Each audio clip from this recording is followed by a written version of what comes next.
Item ಯಾವುದೇ ಇರಲಿ try ಮಾಡಿ ಆಚಿ ಚಿಕನ್ ಮಸಾಲಾ. ಆಚಿ ಚಿಕನ್ ಮಸಾಲಾ. ಸರ್ಕಾರಿ ಕೆಲಸ ದೇವರ ಕೆಲಸ ಅಂತ ಹೇಳ್ತಾರೆ. ಆದ್ರೆ ಇದೇ ಸರ್ಕಾರಿ ಕೆಲಸದಲ್ಲಿ ಇದ್ಕೊಂಡು ಕಚೇರಿಯಲ್ಲಿ ಮಧ್ಯಾಹ್ನದ ಹೊತ್ತಿಗೆ ಮೋಚು ಮಸ್ತಿ ಅಂತ ಅಧಿಕಾರಿಗಳ ಭಾಗಿಯಾಗ್ಬಿಟ್ರೆ, ಅಲ್ಲಿನ ಸಿಬ್ಬಂದಿಗಳ ಭಾಗಿಯಾಗ್ಬಿಟ್ರೆ ಹೇಗೆ ಅನ್ನುವಂಥ ಪ್ರಶ್ನೆ ಕಾಡ್ತಾ ಇದೆ. ಕಾರಣ ಅಂಥದ್ದೊಂದು ಘಟನೆಗೆ KPJNL ಸಿಬ್ಬಂದಿ ಡಾಬಾ ಒಂದರಲ್ಲಿ ಗುಂಡು ಪಾರ್ಟಿ ಮಾಡಿಬಿಟ್ಟಿದ್ದಾರೆ. ಅಂದ್ಹಾಗೆ ಈ ಘಟನೆ ನಡೆದಿರೋದು ವಿಜಯಪುರ ಜಿಲ್ಲೆಯ ಆಲ್ಮೇಲದಲ್ಲಿ. KPJNLನ ಹೊಲಗಾಲುವೆ ವಿಭಾಗದ ಮ್ಯಾನೇಜರ್ ಶಶಿಧರ್ ಚೌಹಾಣ್, ದ್ವಿತೀಯ ದರ್ಜೆ ಸಹಾಯಕ ಮುರಳೀಧರ್ ಕುಲಕರ್ಣಿ ಹಾಗೂ ಕಚೇರಿಯ ಸಿಪಾಯಿ ಶಂಕರಯ್ಯ ಮಧ್ಯಾಹ್ನವೇ ಗುಂಡು ಪಾರ್ಟಿಯಲ್ಲಿ ತೊಡಗಿದ್ರು. ಡ್ಯೂಟಿ ಟೈಮ್ನಲ್ಲಿ ಗುಂಡು ಪಾರ್ಟಿಯಲ್ಲಿ ತೊಡಗಿರೋ ದೃಶ್ಯಗಳು ಸ್ಥಳೀಯರೊಬ್ಬರ ಮೊಬೈಲ್ನಲ್ಲಿ ಸೆರೆಯಾಗಿದೆ. ಇನ್ನು ಈ ಸಿಬ್ಬಂದಿ ನಿತ್ಯ ಮಧ್ಯಾಹ್ನವೇ ಕಚೇರಿಗೆ ಚಕ್ಕರ್ ಹೊಡೆದು ಬಾರ್ಗಳಲ್ಲಿ ಎಣ್ಣೆ ಪಾರ್ಟಿ ಮಾಡೋದು ಸಹಜ ಅನ್ನೋದನ್ನ ಸ್ಥಳೀಯರು ಆರೋಪ ಮಾಡ್ತಿದ್ದಾರೆ. ಈ ಸಂಬಂಧ ಮೇಲಧಿಕಾರಿಗಳ ಗಮನಕ್ಕೆ ತಂದರೂ ಕೂಡ ಯಾವುದೇ ಪ್ರಯೋಜನ ಆಗಿಲ್ಲ.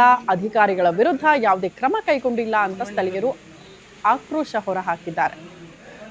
ಇಲ್ಲ ಗೌರ್ಮೆಂಟ್ ನಿಮ್ಗೆ ಕುಡಿಯೋ ಹೇಳದ 3 ನಂತರ